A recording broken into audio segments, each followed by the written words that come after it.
पितरः सन्तु गोवृषाः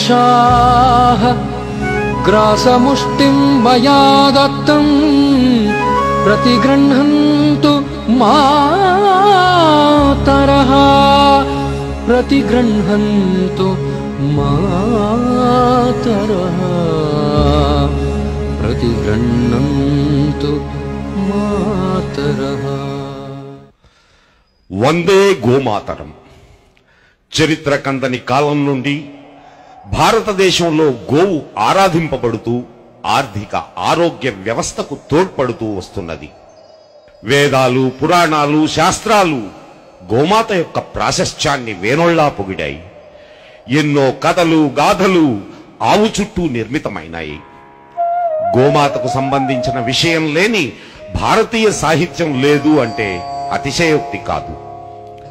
గోమాత భారతీయ జీవనంతో పెనవేసుకుని పోయిన ఓ అద్భుత శక్తి. భారతీయ సంస్కారాలలో గోవుతో ప్రమేయం లేని సంస్కారమే లేదు. భారతీయుడు పుట్టిన నాటి నుండి గిట్టే వరకు గోమాత వెంట నడిచేలా శాస్త్రాలు, మహర్షులు ఈ జాతిని నిర్దేశించారు. గోవు సర్వ సంపత్ప్రదాయిని. 200 సంవత్సరాల క్రితం భారతదేశం భాగ్యదేశం. ఆంగ్లేయుల కుట్రల ఫలితంగా భారతదేశం బడుగు దేశంగా మారింది. భారతీయ ఆర్థిక వ్యవస్థకు మూల స్తంభాన్ని ఆంగ్లేయులు గుర్తించారు. అదే గోమాత. గో సంతతిని నిర్మూలిస్తే కానీ భారతదేశం తమ చెప్పు చేతలలోకి రాదనే కుట్రతో 1913లో కలకత్తాలో మొదటి గోవధశాల రూపుదిద్దుకుంది. దీనితో మొదలైన గోవధశాలలు స్వాతంత్ర్యం వచ్చిన తరువాత మరీ విస్తృత రూపం ధరించాయి. నేడు దేశవ్యాప్తంగా 36,000 నమోదైన పశువధశాలలు ఉన్నాయి. నమోదు కాని పశువధశాలలు మరో 10,000 వరకు ఉండవచ్చని అంచనా. నేడు రైతుల దుస్థితికి ఇదే మూల కారణం.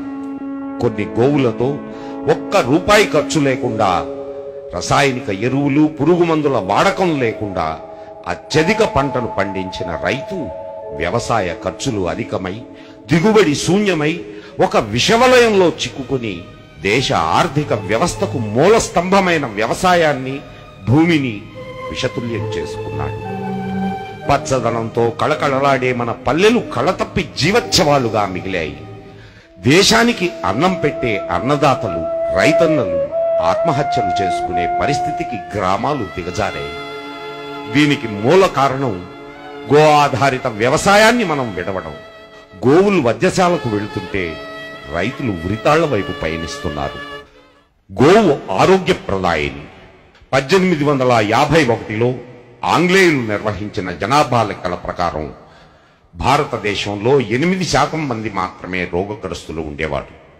2011లో భారత ప్రభుత్వ జనాభా గణాంకాల ప్రకారం 76% మంది, అంటే 90 కోట్ల మంది భారతీయులు రోగగ్రస్తులు. ఈ 150 సంవత్సరాలలో ఏ పరిణామం జరిగింది? భారతీయులు దైవంగా భావించే గోమాతను వధించడమే.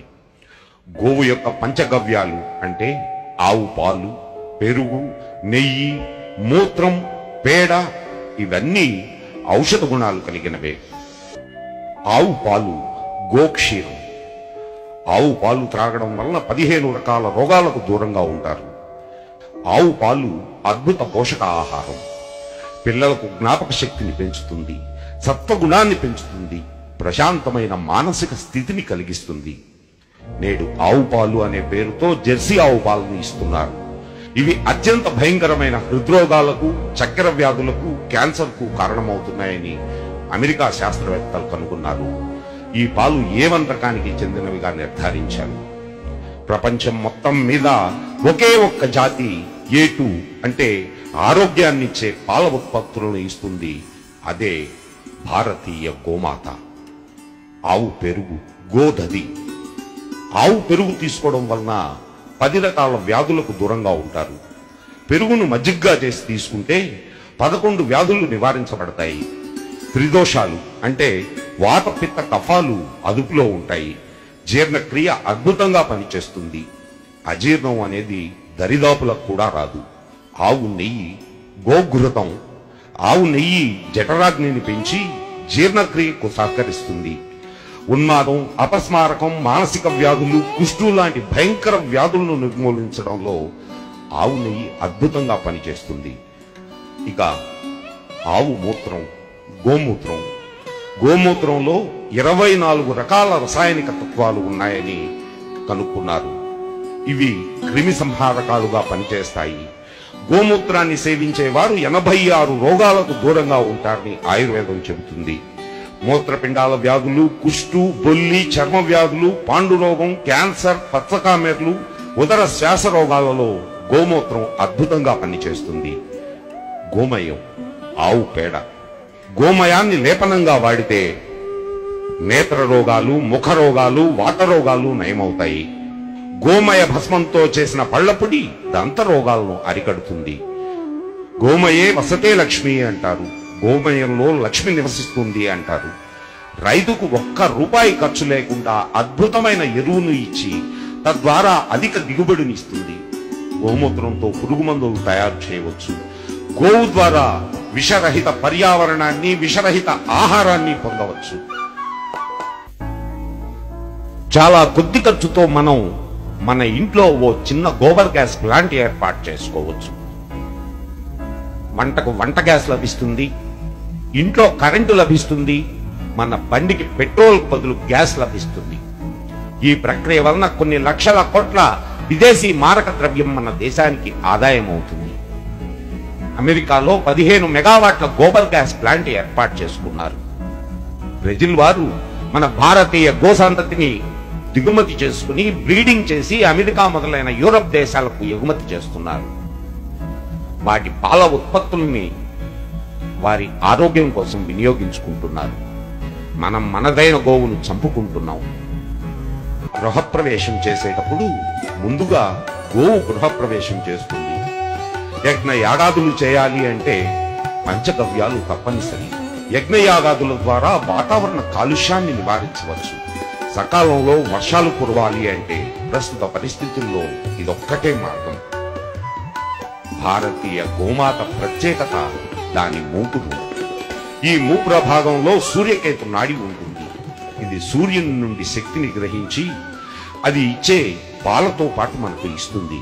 అందుకే ఆవు పాలు పసుపు రంగులో ఉంటాయి. ఆవు పాలు బంగారం అయితే గేదె పాలు వెండి. సూర్యశక్తిని కలిగిన ఆవు పాలు తుష్టి, పుష్టి, ఆరోగ్యాలను మనకు ప్రసాదిస్తాయి. జాతీయ జంతువుగా పరిగణించాల్సిన గోమాత తన దేశంలో తన వారి చేతనే నరకబడుతూ ఉంది. కల్పవృక్షాన్ని కట్టెలకు కొట్టినట్లు కామధేనువును మాంసానికి నరకడం మన తెలివి తక్కువకు నిదర్శనం. స్వాతంత్ర్యానికి ముందు గాంధీ గారు గో సంరక్షణ గురించి ఆవేదన చెందారు. మీకు స్వాతంత్ర్యం కావాలా, గోవును వధించకుండా ఉండాలా అంటే నేను గోవును వధించకుండా ఉండడానికే సమ్మతిస్తాను. కావాలంటే నన్ను చంపండి, గోవును వదిలివేయండి అని గాంధీజీ ఆక్రోశించారు. కానీ స్వాతంత్ర్యానంతరం ఏర్పడిన ప్రభుత్వాలు ఏవి గోవధ నిషేధానికి ప్రయత్నాలు చేయలేదు. మొదటి స్థాయిల తిరుగుబాటు గోహత్య ప్రేరణతో మంగల్ పాండే అనే 18 ఏళ్ల బాలుడితో మొదలైంది. మంగల్ పాండే కాల్చివేతతో మొదలైన ఈ ఉద్యమం 6,40,000 గ్రామాలలో గోశాలల ఏర్పాటుకు నాంది పలికింది. హిందువులు, ముస్లింలు అనే తేడా లేకుండా ఈ మహత్తర ఉద్యమంలో భారతీయులందరూ ఒక్కటైనారు. గోవులు సమృద్ధిగా ఉన్నప్పుడు భారతదేశ అభ్యుత్థానం, గోహననం జరుగుతున్నప్పుడు భారతదేశ పతనాలను మనం గమనించవచ్చు.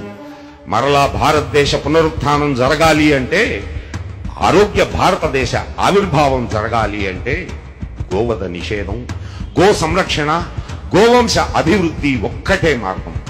ప్రభుత్వాలు ఎప్పుడు జోక్యం చేసుకుంటాయి అంటే ప్రజల నుండి ప్రతిఘటన వచ్చినప్పుడే. ప్రజలు జాగృతం కావాలి.